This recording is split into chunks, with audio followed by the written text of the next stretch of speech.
के यो पार्किन्सन डिजिजले हल्लिने समस्या मात्रै क्रिएट गर्छ, यानि हल्लिने मात्रै गर्छ कि अरू अरू लक्षण पनि उत्पन्न गर्छन्, र उत्पन्न गर्छन् भने किन उत्पन्न गर्छन् र ब्रेनमा कस्ता परिवर्तनहरू आउँछन् यसमा यो डिजिजमा, र त्यो कारणले कस्ता कस्ता लक्षणहरू देखा पर्छन्, प्रश्न पारिदिनुस्।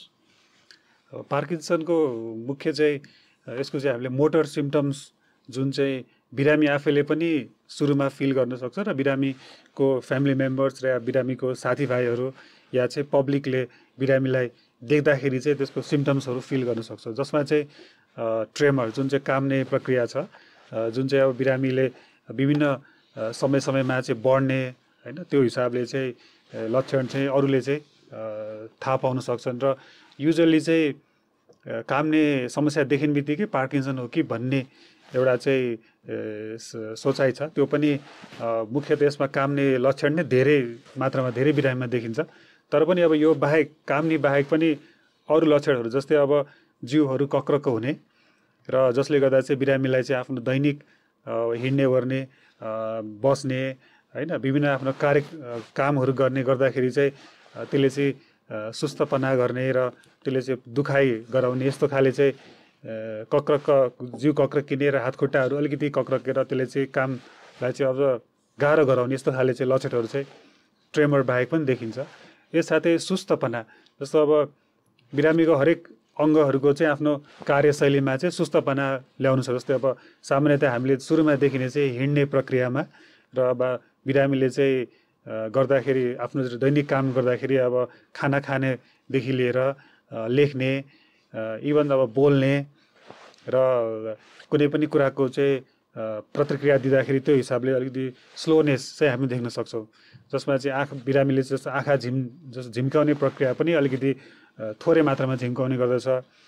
बोल्ने उसले बोल्दाखेरि पनि थोरै साउन्ड चाहिँ अरूभन्दा अलिकति मलिन हिसाबको साउन्ड र बोल्दै गर्दाखेरि बिस्तारै आवाजको साउन्डको भोल्युममा पनि कम हुँदै जान्छ। र यस साथसाथै जस्तो अब जिउ कक्रक्किएर चाहिँ कहिलेकाहीँ चाहिँ लड्ने, इम्ब्यालेन्स हुने र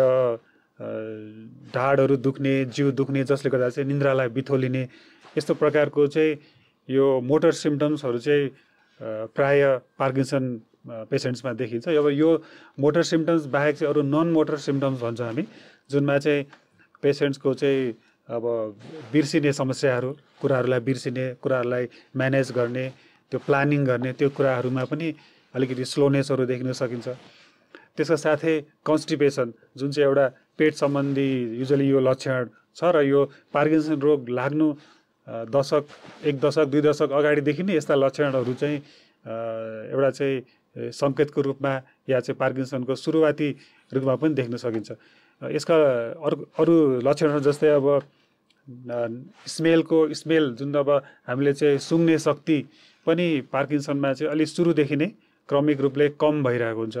र अब त्यति ख्याल नगरी तापनि एउटा त्यो स्ट्रेन चाहिँ नर्मल स्ट्रेन भन्दा अलिकति कम हिसाबको हुन्छ र त्यो चाहिँ विथ समय चाहिँ विथ टाइम चाहिँ त्यो ग्रेजुअली चाहिँ बढ्दै जान्छ। र यस्तै यावत नन मोटर अरू सिम्पटम्सहरू जस्तै अब एन्जाइटी, अलिकति रिप्रेसिभ फिचर्सहरू, यस्तै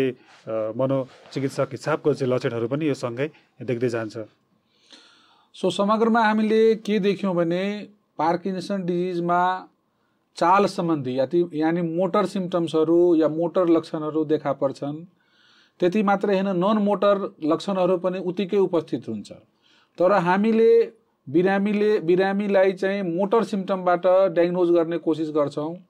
किनकि नन मोटर सिम्पटम भन्नाले चाल सम्बन्धी नभएर अन्य सिम्पटमहरू जस अन्तर्गत जस्तो डाक्टर राजीवले भन्नुभयो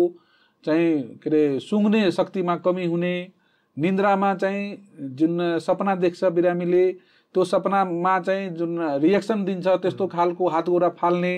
चाहिँ त्यस्तो कुराहरू sleep enacting behaviour, REM sleep behaviour disorder भन्छौँ, जहाँ मानिसले सपनामा जे देख्छ त्यस्तै एक्टिभिटी गर्न थाल्छ, त्यो प्रब्लम भइगयो। साइकोलोजिकल इस्युहरू, एन्जाइटी, डिप्रेसनका लक्षणहरू पार्किन्सन डिजिज चाल सम्बन्धी समस्या आउनुभन्दा 1-1.5 दशक अगाडिबाट नै सुरु हुन सक्छ। कब्जियतको समस्या, तर कब्जियतको अन्य कारण पनि हुन सक्छन्, त्यस्तै सुँघ्ने समस्याको अन्य कारण पनि हुन सक्छन्। त्यसैको आधारमा फलाम बिरामीले चाहिँ भविष्यमा पार्किन्सन डिजिजै चाहिँ डेभलप गर्छ भनेर चाहिँ भन्नु चाहिँ उचित चाहिँ होइन। तर के देखिन्छ, जब हामी पार्किन्सन डिजिजको बिरामीलाई चाहिँ त्यसको बारेमा सिम्टम सोध्छौँ, उहाँहरूमा यो नन मोटर सिम्टम्सहरू जस्तो सुँघ्ने शक्तिमा कमी, कब्जियतको समस्या, निन्द्रा सम्बन्धी समस्या र साइकोलोजिकल समस्याहरू पहिला पनि प्रोडोमल स्टेज भन्छौँ, जतिखेर शारीरिक समस्या आएको हुँदैन त्यो अवस्थामा चाहिँ भेटिन्छ। दोस्रो कुरा चाहिँ मोटर सिम्टममा उहाँले जसरी भन्नुभयो त्यसमा 3-4वटा कुरा, कडापना, त्यसपछि सुस्तपना भन्नाले आफ्नो जुन युजुअल काम छ, जस्तो खाना खान पहिलाको टाइमभन्दा बढी, पहिला 15 मिनटमा खान सक्नुहुन्थ्यो भने अब 30 मिनट 1 घन्टा लाग्छ। हिँड्न एक ठाउँबाट अर्को ठाउँमा यदि उहाँ 5 मिनटमा पुग्नुहुन्थ्यो भने अब चाहिँ 20 मिनट लाग्छ भने त्यो चाहिँ सुस्तपना हो। त्यस्तै हात गोडा कडा हुँदै जान्छ,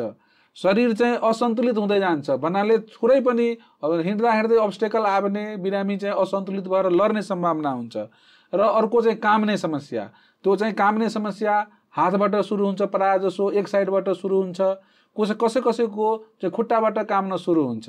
र त्यो चाहिँ पार्किन्सन डिजिजमा हामी हेऱ्यौँ भने त्यो रेस्टको बेलामा नै काम छ। अरू डिजिजमा हामीले हेऱ्यौँ भने त्यो काम गर्दा हातमा केही कुरा समाउँदा चाहिँ काम्ने गर्छ, तर पार्किन्सन डिजिजको चाहिँ काम्ने कुरा हामीले हेऱ्यौँ भने त्यो रेस्ट गरेको बेलामा हात चाहिँ टेबलमा रेस्ट गरिरहेछ भने हात काम्न थाल्छ, त्यसलाई रेस्टिङ ट्रेमर भन्छौँ हामी। डाक्टर राजीव, यो समस्याहरू पार्किन्सन डिजिजको मस्तिष्कमा, त्यस्ता बिरामीको मस्तिष्कमा कुन कुन भागमा के असर परेर हुन्छ र त्यसको दिमागको न्युरोट्रान्समिटर अर्थात् त्यसको रसायनमा के परिवर्तन भएर यस्ता लक्षणहरू देखिन्छन्? किनकि हामी के देख्छौँ कि यसको उपचार गर्दाखेरि हामीले प्रायः जसो